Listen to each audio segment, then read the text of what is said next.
আজ আমরা এসেছি পেহেলগাঁওতে। আর হ্যাঁ, আমার না কয়েকটা ভিডিও একটু ব্যাকা উঠেছে, তো প্লিজ ছোটো বোন ভেবে ক্ষমা করে দিও। তো যেটা বলছিলাম, আজ আমরা এসেছি পেহেলগাঁওতে, লিডার নদীর ধারে। দেখো কি সুন্দর না জায়গাটা, চারপাশের সৌন্দর্যটা কি সুন্দর না। কথা হবে না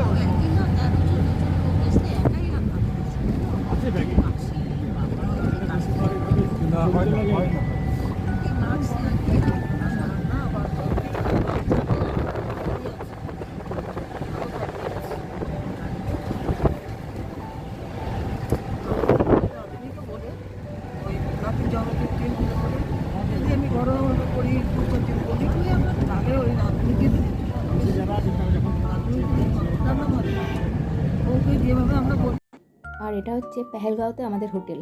ব্যালকনি দিয়ে বাইরের ভিউটা কি সুন্দর না, চারিদিকটা দূরে পাহাড়ের গায়ে বরফ দেখা যাচ্ছে। আর ওখানে ঠান্ডার টেম্পারেচারটা খুব বেশি। শ্রীনগরে যতটা ঠান্ডা ছিল তার থেকে পেহেলগাঁওতে অনেক বেশি, মাইনাসে যাচ্ছিলো, -2-3 নেমে গেছিলো রাত্রিবেলা, এত ঠান্ডা। আর ওই যে আমাদের গাড়ি, ওখান থেকে মালপত্র নামানো হচ্ছে। চলো তোমাদের এবার রুমটাকে দেখাই।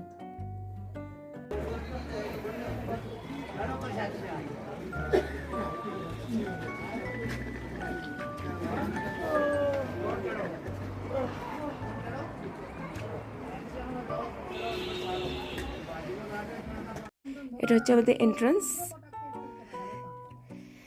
এর এই পাশে টিভি,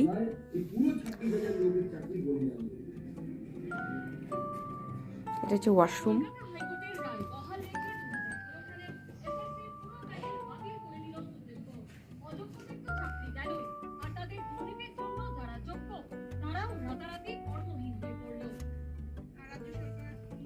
এখানে একটা সুন্দর ব্যালকনি আছে।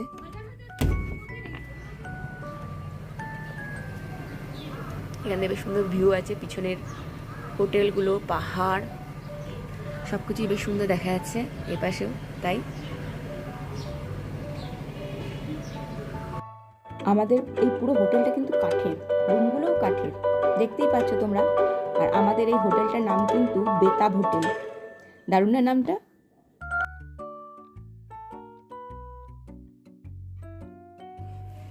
এখান দিয়েও পর্দা সরালে এই ভিউটা দেখা যায়।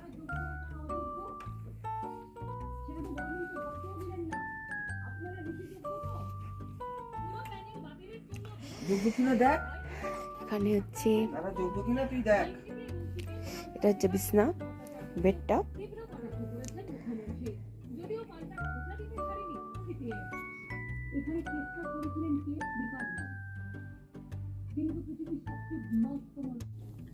আর খাট গরম করার একটা করে হিটার আছে, এগুলো অন করে দেওয়া হয়, প্লাগ লাগানো। এখানে একটা আর এখানে একটা।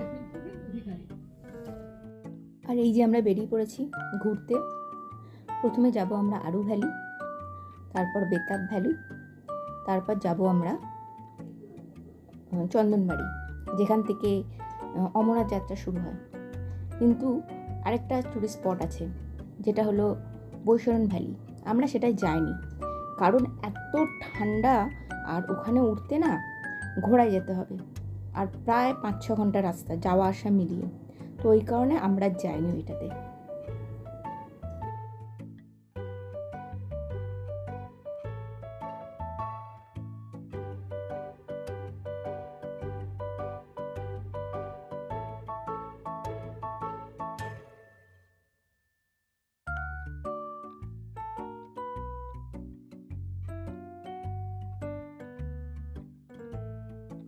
এই যে এসে গেছি আমরা আরু ভ্যালি।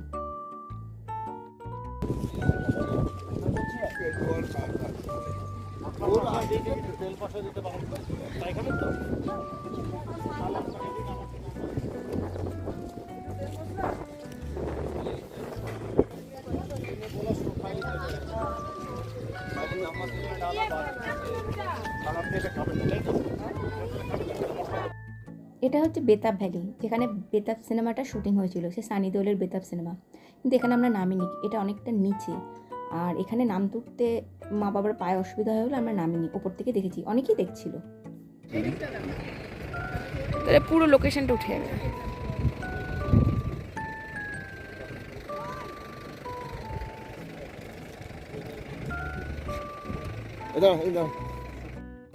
এবার আমরা যাচ্ছি চন্দনবাড়ি, যেখান থেকে অমরনাথ যাত্রা শুরু।